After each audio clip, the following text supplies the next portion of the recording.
Olá, seja bem-vindo à discussão dos assuntos que estão movimentando a cultura brasileira contemporânea. E um dos assuntos que movimentaram a cultura do Brasil nos últimos dias diz respeito à TV, mais especificamente à Globo News, que na última quinta-feira, dia 3, reuniu seus comentaristas para uma roda de debates sobre os motivos que levaram à guerra na Ucrânia, a invasão do território ucraniano pelos russos. Em sua vez de falar, o veterano jornalista e comentarista Carlos Sardenberg disse que o que acontece é que a Rússia não está aceitando a decisão de alguns de seus vizinhos, lá do leste europeu, de participarem da União Europeia e da OTAN, que é um tratado militar liderado pelos Estados Unidos com países do Ocidente, e que, portanto, a Rússia estaria desrespeitando a autonomia desses povos, fazendo com a Ucrânia o que fez anteriormente com outros países vizinhos ao tentar impedir que eles se alinhem às potências ocidentais sob a liderança militar dos norte-americanos. Em resposta àquilo que Sardenberg disse, o jornalista Guga Chakra, que trabalha para o Grupo Globo lá nos Estados Unidos, disse que não é apenas a vontade dos países que está em jogo, que é preciso, para explicar as causas da guerra, entender a geopolítica de maneira realista. Fala o Guga Chakra, inclusive, na chamada teoria realista das relações internacionais. Cita, inclusive, um teórico, que é o John Mearsheimer, que é um norte-americano, que criou, aliás, uma teoria chamada de realismo ofensivo, que justifica e que procura entender como é que alguns países agem ofensivamente, como a Rússia, para garantir a sua posição dentro do equilíbrio internacional. Sardenberg, ao ouvir isso, disse a Guga Chakra aquilo que foi interpretado por alguns sites, como sendo um bate-boca. Quer dizer, então, que você está dizendo que a Rússia está certa ao invadir?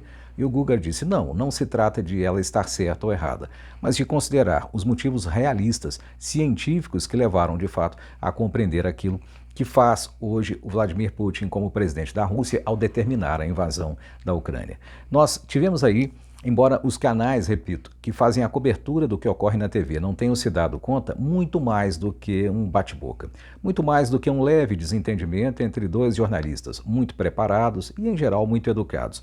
O que nós tivemos aí foi a contraposição de dois pontos de vista fundamentais para entender as coisas da política, e não só as coisas que estão acontecendo lá na Ucrânia ou que acontecem fora do Brasil. Na verdade, há um pouco de razão de cada lado.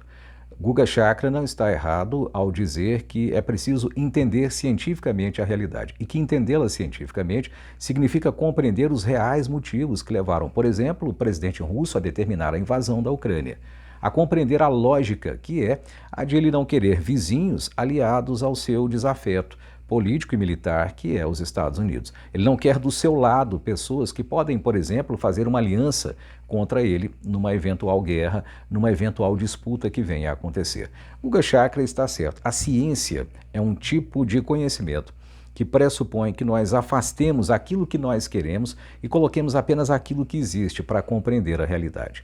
Acontece que as realidades que envolvem o ser humano são diferentes das realidades que envolvem apenas a natureza, porque o ser humano também tem valores, ele precisa ser regido pela ética. E o que Sardenberg fez ao dizer que é inaceitável a invasão da Rússia, sobretudo pelo modo como ela se deu, é também lembrar algo muito importante. No fundo, essa é a grande questão.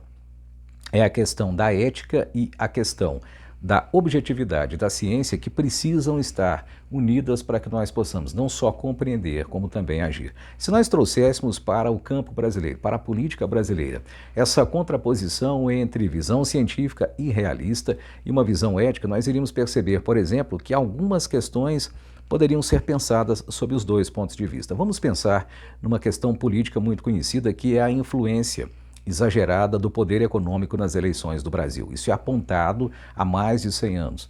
Desde antes da República já se falava desse problema e nós continuamos a falar dele em pleno século XXI. Todos sabemos que isso acontece. E os cientistas políticos, quando vão explicar a vitória de um candidato, quando vão analisar as perspectivas de vitória e de sucesso que um candidato tem, em geral vão levar em conta essa realidade, independentemente de eles gostarem ou não dela. Acontece que nós não podemos nos conformar, como de fato nunca nos conformamos, ao fato de o dinheiro mandar em boa parte da política. Por isso é que foram feitas leis pelos legisladores. Por isso é que há uma justiça eleitoral e uma fiscalização do abuso do poder econômico. Nem sempre eficaz, mas em todo caso, sendo feita, o quanto possível, desde que nós temos uma justiça eleitoral. Ora, imaginem só, será que nós conseguiríamos uma política melhor se nós tivéssemos apenas uma visão realista? Eu penso que não. Seria preciso adicionar uma questão ética aí, não aceitar aquilo que a realidade traz.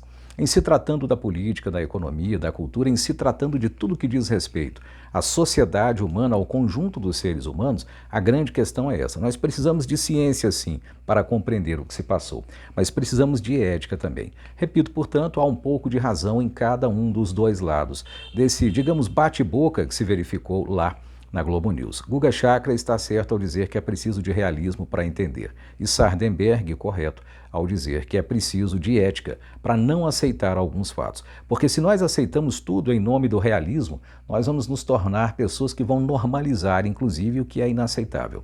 Mas se nós não aceitamos as coisas e não conhecemos cientificamente quais são os elementos que as compõem, quais são de fato as situações que se verificam, não vamos conseguir modificá-las. Aí está, portanto, por trás de um episódio aparentemente banal, duas grandes questões que podem ser levadas quando nós de fato estamos pensando na política, na economia, não só nas relações internacionais, mas aqui também dentro do país.